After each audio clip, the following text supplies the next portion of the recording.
Hi, I'm Jessica Ardeal with the Professional Healers Institute. Thank you for tuning in to crack the code of your body's intelligence, because today's featured health expert is New York Times best-selling author and the founder of the Whole Health Medicine Institute, Dr. Lissa Rankin. Lissa, thank you so much for your time today. Welcome.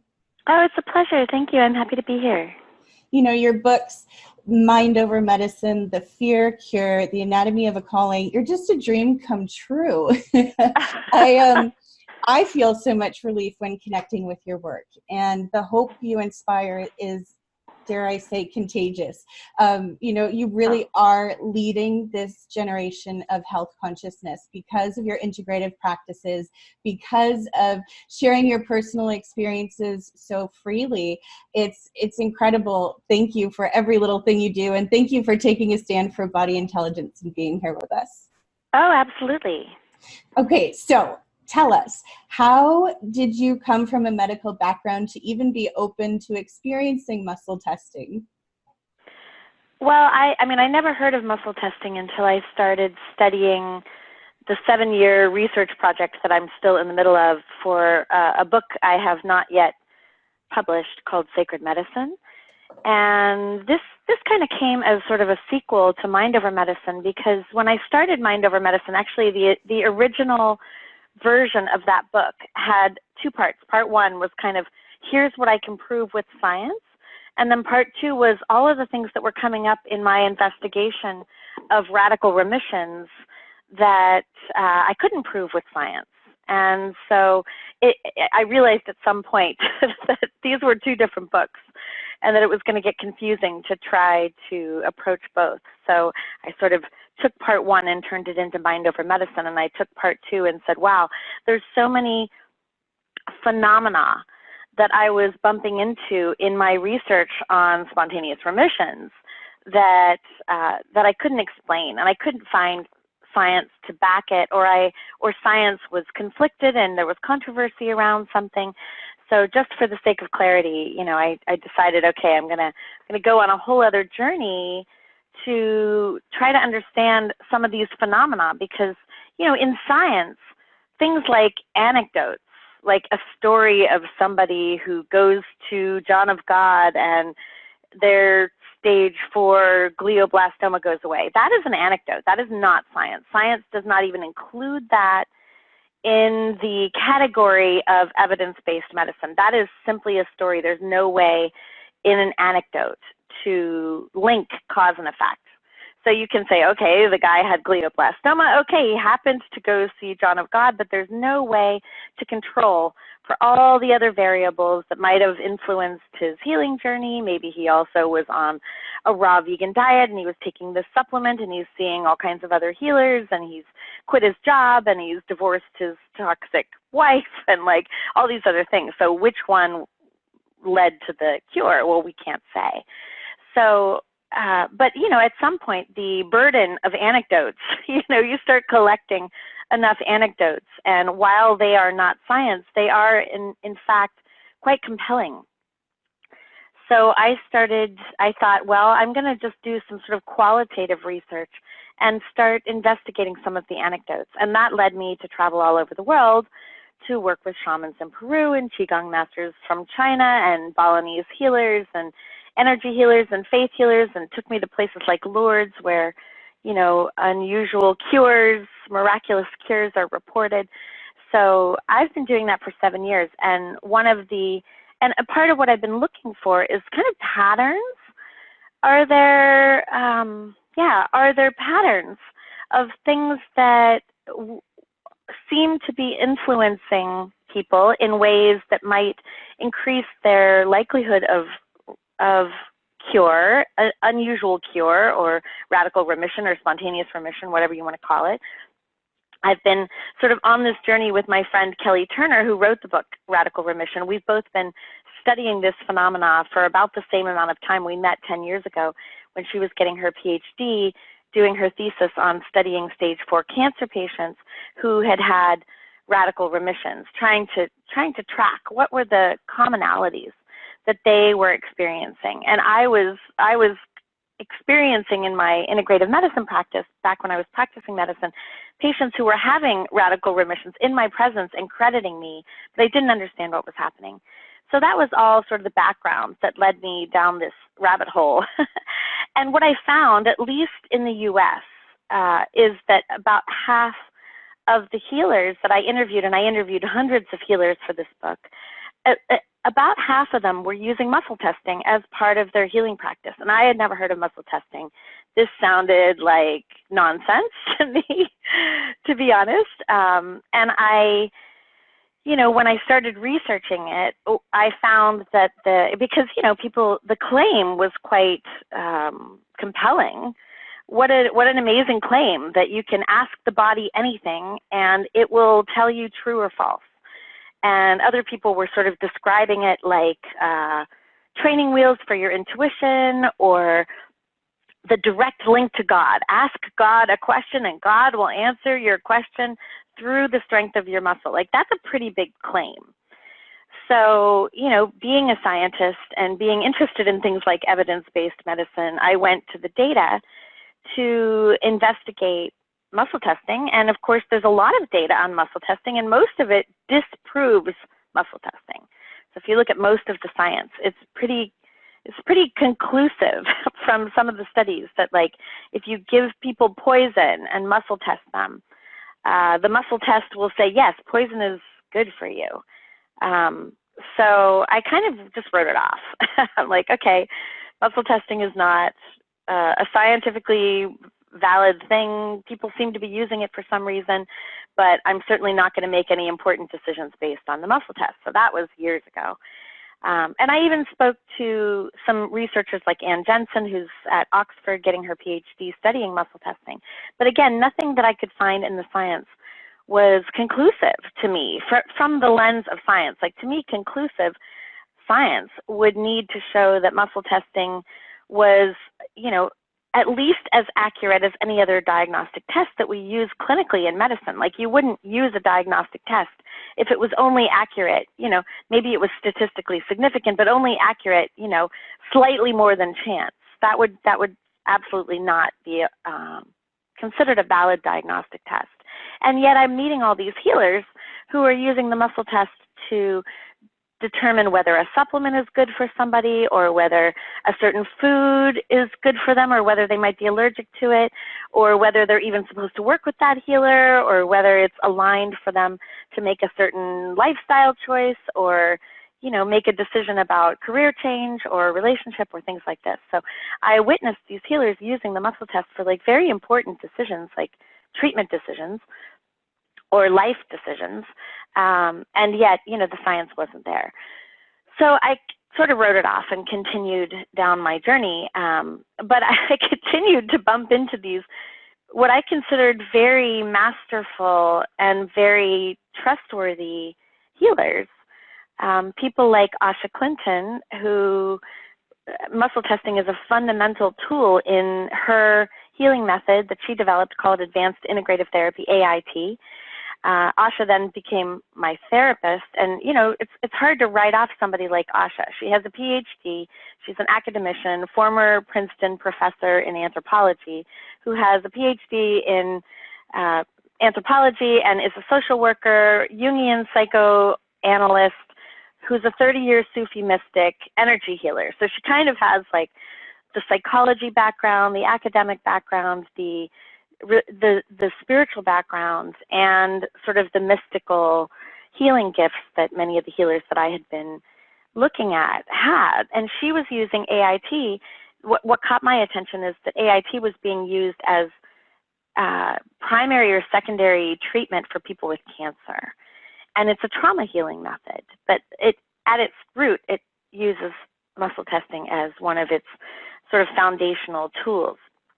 So Asha and I had many conversations because I was very skeptical before I was even comfortable using AIT as a trauma healing method for treating my own traumas. And part of what I realized in my conversations with Asha, and then many, many conversations with other scientists like Dawson Church, who is an EFT teacher, sort of in the energy psychology world, Part of what I realized is that there are problems in the scientific method that conflict with what is needed in order for a muscle test to be accurate. So I'll stop there because I'm kind of on a monologue, but I'll expand on what I mean by that if you would like. Please, please. Yeah, okay.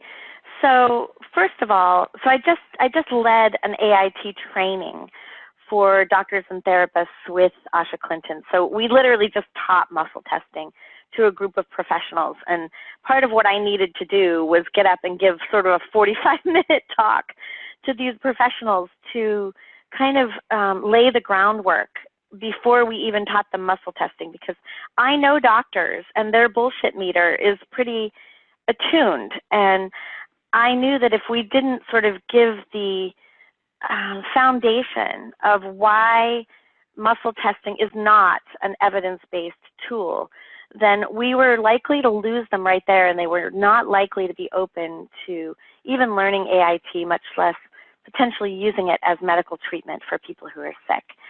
So part of what I did was I gave a whole lecture that we videotaped about why muscle testing can't be scientifically proven. And I'll explain that if that's helpful. Yes, I've been wondering that too. How can you prove something that's going to be individualized and there's no way to compare that? So yes, please, Dr.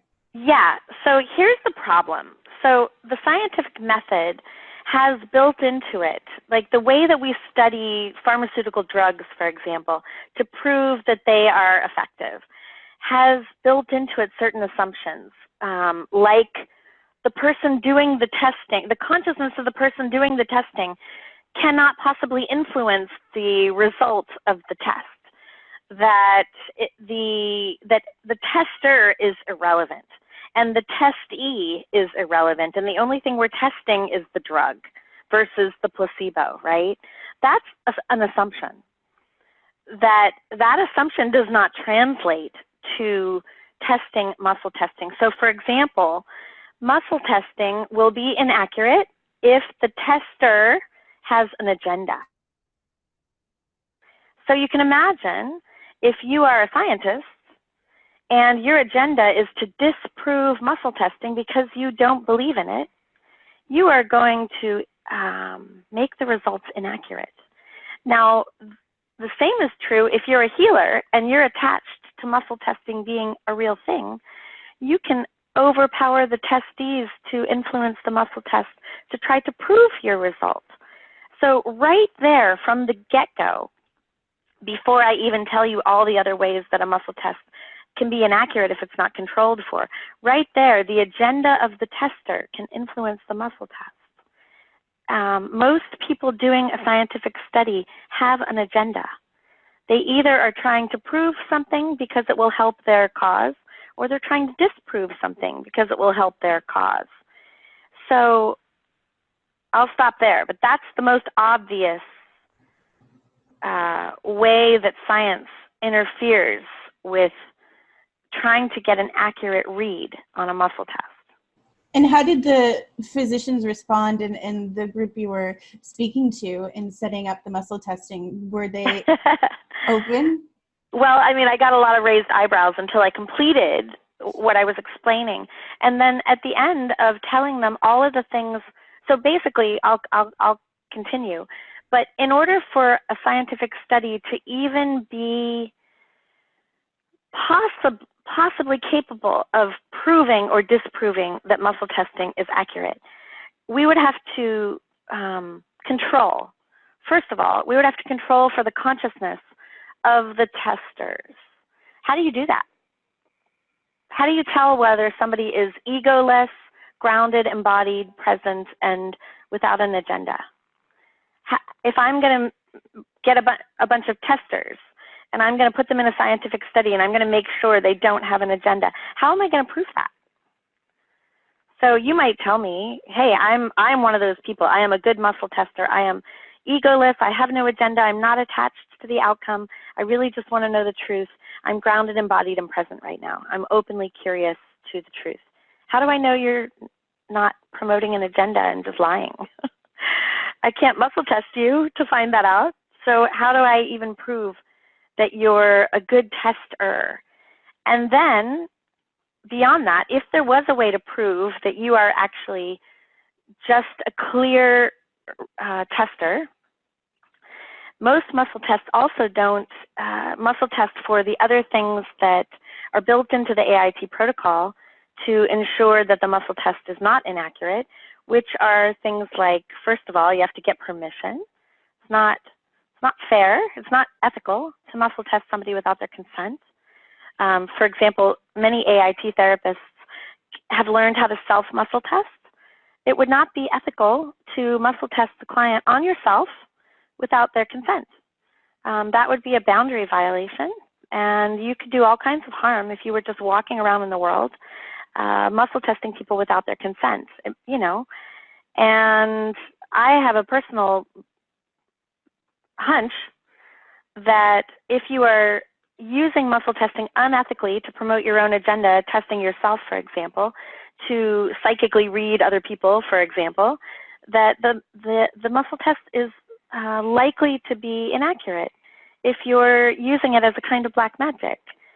So it has to be done with consent. We obviously need to screen for things like injuries to make sure that you're not testing a muscle that has an injury. We need to test for dehydration. And the way AIT does this is by having the client sort of pull on their hair and test. The muscles should be strong when you pull on your hair. If it's weak when you pull on your hair, then it means that the testee and possibly the tester are dehydrated and both need to have a drink of water. We also test for neurological disorganization, which is testing for a kind of energetic polarity. This is where you start to lose the scientists because scientists don't believe that the body actually has an energetic polarity. The way we do this in AIT is to have the client put the palm of their hand over the top of their head with a few inches between it, and you muscle test whatever muscle you're testing. And when the palm is facing the top of the head, the muscle test should be strong. And then you have them flip their hand so that the palm is facing the sky, and then you muscle test them, and the muscle test should be weak. That would be normal polarity. If either of those is inaccurate, then you have to treat the reversal of polarity, the neurological disorganization. And the way that we treat that is through an energy medicine position that Donna Eden talks about called Cook's hookup, which is sort of crossing your left hand over your legs and your right hand over your left hand, and then crossing your left leg over your right leg. So a position. We can have people sort of sit in that for 90 seconds or so and retest. Usually that will correct the reversal. And like I said, this is where you start to lose the scientists because they're like, what are you doing? And then we also screen for reversals. So, and what we mean by that is kind of blockages. So if, for example, you're testing me on something that I'm very sensitive about, maybe I don't want to know the answer. Maybe I'm psychologically blocked in a way that is going to prevent the muscle test from being accurate. So this is common when we're working with traumas. If part of us doesn't want to treat the trauma, then the muscle test will sometimes go inaccurate, and we can test for that. So we have people say there are reversals, and if they test strong on there are reversals, and we have them press right under their clavicles on what energy medicine calls the sore spots. We have them rub the sore spots and retest there are reversals until there are no reversals. So in other words, if the tester has an agenda and is not grounded, embodied, and present, if the client, the testee, is dehydrated, or if the tester is dehydrated, if the testee is neurologically disorganized, or if the testee has psychological reversals, then the muscle test is going to be inaccurate. I have never seen a scientific study that screens for all of those potential inaccuracies. And you'll see this when you're teaching a workshop. You'll be teaching them muscle testing. They'll be practicing muscle testing. And they're like, my muscle test doesn't make sense. I'm testing her on, my name is Suzanne, and she's weak. And her name is Suzanne. It should be strong. So why is the muscle test weak? If you actually go through and screen for all these other things, you'll almost always find something that didn't get checked. Is there a place then within our existing medical model to responsibly integrate muscle testing as a way to access the body's wisdom, or is it going to be up to the individual to seek out healers like you interviewed to find that? Well, I mean, again, I'm teaching this in the Whole Health Medicine Institute, which is a consciousness and healing training program for doctors. So it's what I tell them when I teach them this is like, look, guys, this is just another tool that you can put in your toolbox. I don't make any really important decisions on a muscle test alone, but I consider it a very helpful tool for myself when I am trying to make an important decision. So for example, if I'm working with a client, I was just working with somebody who actually is an energy psychology practitioner who does not believe in muscle testing, so it's very funny. He doesn't use muscle testing as part of his treatment. He's a PhD psychologist, and he doesn't believe in muscle testing. He says the science has disproven it, it's bogus. But he's actually facing a very difficult medical decision because there's a very risky surgery that may treat a congenital problem that he's had his whole life. And he's considering undergoing this very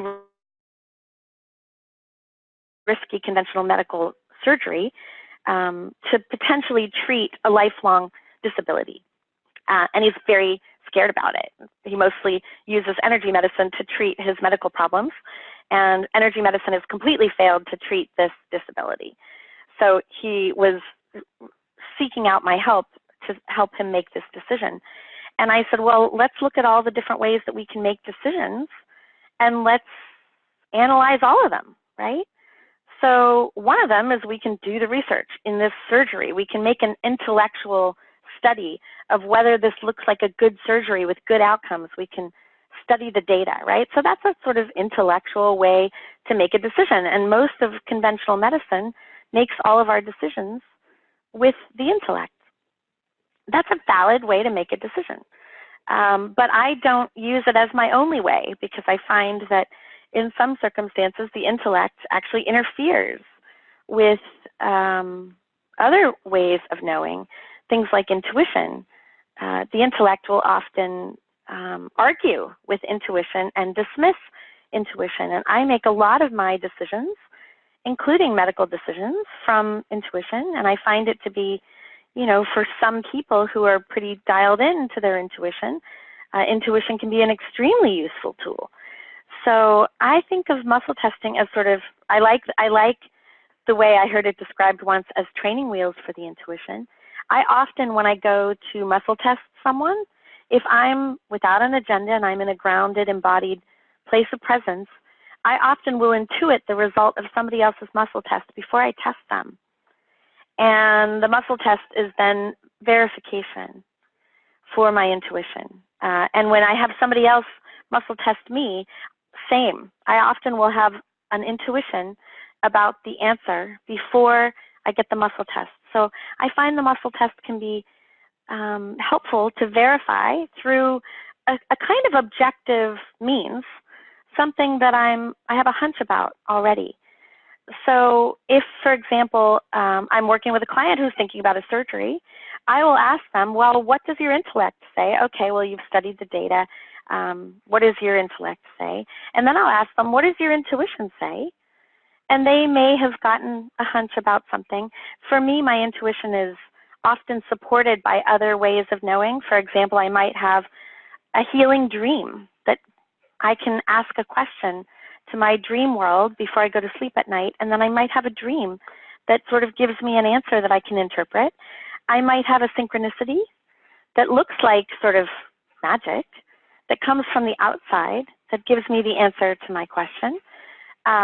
I might get clues. It often feels like I'm on a treasure hunt. I practice a spiritual practice of a kind of spiritual surrender when I'm trying to make a decision, where I will literally give the decision over to, I will surrender my personal will. I might have an outcome that I want personally, but I will surrender my personal desire or preference, or even thinking that I know, to a kind of greater will or divine will or the one will or collective consciousness or whatever you want to call it, the gnosis field. And I will ask for help in this place of humility. Help me. I don't know what's aligned. I don't know what's true. I maybe have a leading, I have a hunch, but I would like clarity. And so clarity comes to me in 20 or 30 different ways. I did a whole audio program called Connect to Your Inner Pilot Light, which is what I call that sort of inner compass. And I wrote a whole book called The Daily Flame, 365 Love Letters from Your Inner Pilot Light that explains many of these practices. And this Connect to Your Inner Pilot Light program, as well as the free daily email that I call The Daily Flame, is all at innerpilotlight.com, because my partner sees that I make decisions very differently than him. He's very sort of conventional in the way that he makes decisions. And so he sees like, wow, you make decisions differently than anybody I've ever met. How do you do it? And so he literally asked me to create this audio program to teach him all the different tools that I use. And for me, muscle testing is like one of 20 to 30 tools that I use. And I'm looking for consistency. If I have 10 different ways of making a decision, and 9 of them are all pointing at the same decision, then I start to feel pretty confident that this is what's aligned for my path. And so for me, the muscle test is one of those tools. And that's how I teach the doctors in our program. I don't teach them to, make a decision for doing surgery or not doing the surgery based on a muscle test alone. But if there's any question, if there are many options, and maybe we could use chemo, or maybe we could use radiation, or maybe we could use surgery, or maybe there is a natural healing method that is an option, or maybe there's nutrition and diet. Why not use muscle testing? Just to give you one more bit of information about what might be individualized and best for this individual patient. Because science is not looking at individuals, it's looking at trends. It's looking at statistics. It's looking at large groups of people. But science does not individualize. There is really no way for science to individualize which treatment is right for this individual. And I think that's a very important, crucial part of medical treatment, as well as other kinds of life decisions, such as who to partner with, or what job to go with, or any number of life decisions. But I'm particularly interested in this as a medical tool because, again, why not, if there's any validity to it, and I do believe, this is just my belief, and it's not an evidence-based belief at this point, it's based on trust and experience. My experience shows me that this is a very helpful tool, and I don't ask anybody to trust me. I ask them to experiment with it themselves and determine based on their own inner compass whether it's a tool that's useful for them. And many of the doctors that I have trained have found that indeed it is a useful tool for them, and that it's helping guide treatment with their clients when they're able to be in that grounded, embodied, open, receptive, agenda-less place, and the client is open to it. So I guess that's my long-winded answer to, is there a place for it in medicine? Yes, for the right people. Absolutely. Thank you so much for sharing that. And honestly, I just am so grateful for you taking the time. I know you're busy, and I could just stay on the phone with you for hours. So is there anything you want to share before we go? What's the best way for people to connect with you too? Oh, thank you. My website is my name, LissaRankin, LissaRankin.com. And I'm on Facebook at the same name. And I, like I said, innerpilotlight.com is where I have a lot of information about sort of how to tune into your inner pilot light, this sort of soulful, divine feminine, inner God, goddess inside of each of us. I believe we all have it. And it's a very reliable way to make decisions. I always consult my inner pilot light when I am trying to make decisions. And that's kind of how I think about the muscle test. I think of it as one more way to ask my inner pilot light a question, in addition to many other ways. So if people are interested in sort of, how to access that inner wisdom, a lot of that information is at innerpilotlight.com. So I encourage people to, don't give your power away to me and trust me because I'm a doctor. That's the old story. I would just encourage people to experiment with this for themselves. It's very helpful if you can. It's a challenge, but it's helpful to learn how to muscle test yourself. But I still like having other people muscle test me because sometimes I question my self muscle test. But it is a very practical tool that you can start to work with. It's almost like you can train your body. Asha doesn't like it when I say this, when we're teaching AIT together, but I always approach the muscle test as a prayer. It's like I'm asking the invisible forces of love, whatever you want to call them, God, goddess, whatever deity you like, angels, spirit guides, animal totems, everybody has their own paradigm. I think it's irrelevant what your paradigm is. I call it the source or the universe or the divine. And it's like I'm asking the divine to help me make choices that are aligned for what's in the highest good for everyone, for me and my interconnectedness to all beings. And that is a mystery. I don't know what that is. I don't know what divine will is. It's a mystery. And so there's a humility in letting go and surrendering control, surrendering knowing. And that's very hard for doctors. I can tell you there's a part of me that likes to know and likes to be smart and likes to think that I have all of the answers to the entire universe. And every doctor that I've ever worked with has a part like that, but it's just a part. And you can actually train doctors to let that part step aside and to pray for that which is most right.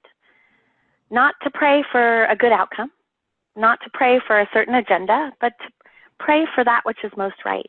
And to ask the body to be a portal to help you interpret that which is most right. And when I make it a prayer, it's part of my practice of surrender. I'm surrendering on behalf of my client. I'm surrendering on behalf of myself. I'm letting my personal will, my personal agenda, my desire for a certain outcome step to the side so that someone's body can be a portal to the divine. And we can use it in that surrendered place as a reliable way to test truth. And I feel really grateful when I get answers that way, even when sometimes the answers are not what I want. And I think that's really important, is really letting go of attaching to outcomes. The muscle test can also be inaccurate if the testee is really attached to an answer. And so I always try to get my clients, if I'm testing a client, I always try to get my clients to practice this prayer with me. We need to both be open and curious and not attached to the answer. We're asking the body to translate divine will. That's a big ask. But yeah, so I wanted to say that to close, because I think it's really important.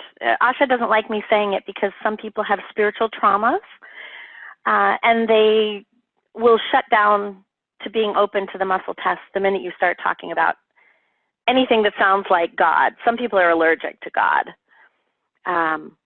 You don't have to believe in anything in order for the muscle test to be accurate. but I find that it's helpful if the tester and the testee are both willing to sort of surrender to body wisdom, if you don't want to call it, if you have people that are allergic to God, you can just induce someone to, sort of let their ego step to the side. There's nothing wrong with it. There's no reason to demonize our attachments, but our attachments can interfere with the accuracy. So yeah, that's how I use it.